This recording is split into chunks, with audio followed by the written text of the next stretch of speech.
Hello students, मैं हूं सुजाता चौहान और आप सभी का अपने चैनल पर एक बार फिर स्वागत करती हूं। आज 9th क्लास के बच्चों के लिए उनका एक लेसन लेकर आई हूं जिसका टाइटल है द लास्ट लीफ और इसे लिखा है ओ हेनरी ने। तो चलिए स्टार्ट करते हैं। Sue and Johnsy were two young girls who lived together in a small flat on the 3rd story of a house. Sue और जॉन्सी दो यंग लड़कियां थी जो कि एक छोटे से फ्लैट की 3री मंजिल पर रहती थी। दे वर आर्टिस्ट्स और वो कलाकार थी। Johnsy fell ill and she was suffering from pneumonia. Johnsy बीमार हो गई और वो निमोनिया से पीड़ित थी। शी वॉज नॉट रिकवरिंग और वो ठीक नहीं हो रही थी। No medicine had any effect on her और कोई भी दवाई उस पर असर नहीं कर रही थी। शी हैड टू ले on her bed so she felt disheartened और उसे अपने बेड पर ही लेटे रहना पड़ रहा था जिस वजह से वह टूटा हुआ महसूस कर रही थी। उसका दिल टूट चुका था। She had a window in her room and she looked out through this window और उसके कमरे में एक खिड़की थी जिस खिड़की से वो सारा दिन बाहर देखती रहती थी। A green ivy creeper hung along the wall और उस खिड़की से बाहर देखने पर एक दीवार पर एक बेल दिखाई देती थी आईवी की, जो कि दीवार के सहारे लटकी हुई थी।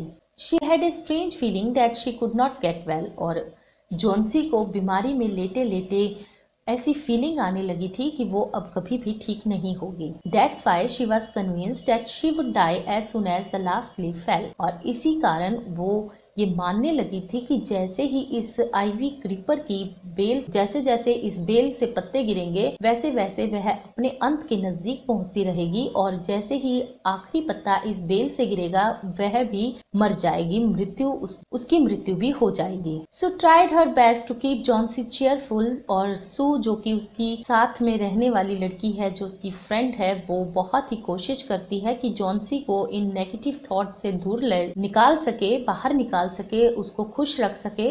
But Johnsy did not give up her negative thoughts. परंतु जॉन्सी अपने इन नकारात्मक विचारों को छोड़ने के लिए तैयार नहीं थी। वो इन नकारात्मक विचारों को छोड़ नहीं रही थी, वो इसी विचारधारा में जी रही थी। Behrman an old painter lived on the ground floor of this house और बेहरमैन नाम का एक बूढ़ा पेंटर उसी हाउस की नीचे वाली बिल्डिंग में रहता था, ग्राउंड फ्लोर पर रहता था।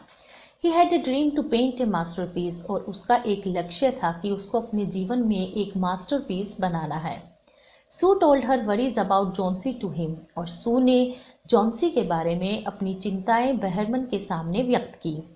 He came to know about Jonesy's whim of the last leaf और इस तरह से बेहरमन को जॉन्सी का जो भ्रम था कि जैसे ही उस आईवी क्रीपर का लास्ट पत्ता गिरेगा और उसकी मृत्यु हो जाएगी, उस जॉन्सी के वहम के बारे में सू से पता चलता है। The night was very stormy और रात बहुत ही तूफानी थी। इट वॉज रेनिंग हैविली, बहुत तेज बारिश हो रही थी। Johnsy looked out of the window और जॉन्सी खिड़की से बाहर लगातार देख रही थी। Only one leaf had remained on that creeper और अब उस बेल पर केवल एक ही पत्ता बचा था। She thought that she would die at the moment the last leaf fell और वो ये सोच रही थी कि जैसे ही इस बारिश और तूफान में ये आखिरी पत्ता गिर जाएगा उसके साथ ही वह भी मर जाएगी। Behrman had gone below the window outside. Behrman खिड़की के बाहर उस विंडो के नीचे गया।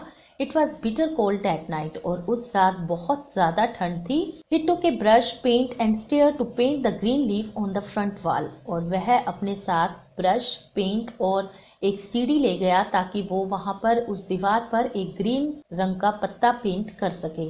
Next morning Johnsy found the last leaf still there, young, fresh and green और अगली सुबह जब जॉन्सी सोकर उठी तो उसने पाया कि उस दीवार पर वो लास्ट पत्ता, जो आखिरी पत्ता बचा हुआ था उस आईवी क्रीपर का, वो अभी भी वहीं पर है। स्टिल यंग, बहुत ही फ्रेश दिख रहा था, ग्रीन दिख रहा था, अभी भी वो वहां पर बरकरार है। She was surprised to see it and was feeling ashamed because she knew that it is a sin to want to die। और उसने उस पत्ते को जब वहाँ पर देखा तो वह बहुत ही ज़्यादा सरप्राइज हो गई, वो बहुत ही ज़्यादा अचंभित हो गई और उसको आप पर शर्म आने लगी। पर उसने कुछ शर्मिंदगी महसूस की क्योंकि वह जानती थी कि अपनी मृत्यु की इच्छा करना भी पाप है। In the afternoon, the doctor came and told that Behrman had also suffered from pneumonia and died in the morning। और दोपहर को सू और जॉन्सी को डॉक्टर के द्वारा पता चला कि बेहरमन को कि बहरमन निमोनिया से पीड़ित था और उसकी मृत्यु आज सुबह हो गई। Later Sue came to know that Behrman had painted a green leaf his masterpiece and died. और बाद में सू को इस बात का भी पता चला कि वह ग्रीन लीफ, वह हरा पत्ता जो दीवार पर पेंट था, वो बहरमन ने अपना मास्टरपीस बनाया था और वह उसी को बनाने के हेतु उस आंधी तूफान वाली रात में सारी रात बाहर रहा, जिसकी वजह से उसे निमोनिया हो गया और वह मृत्यु को प्राप्त हो गया। He saved Johnson's life and sacrificed his own life। और इस तरह से उसने जॉन्सी की लाइफ को बचाया और अपनी लाइफ की बलि दे दी, अपनी लाइफ को उसके लिए सेक्रीफाइस कर दिया। और यहीं पर ये कहानी समाप्त होती है। आप सभी बच्चों का धन्यवाद।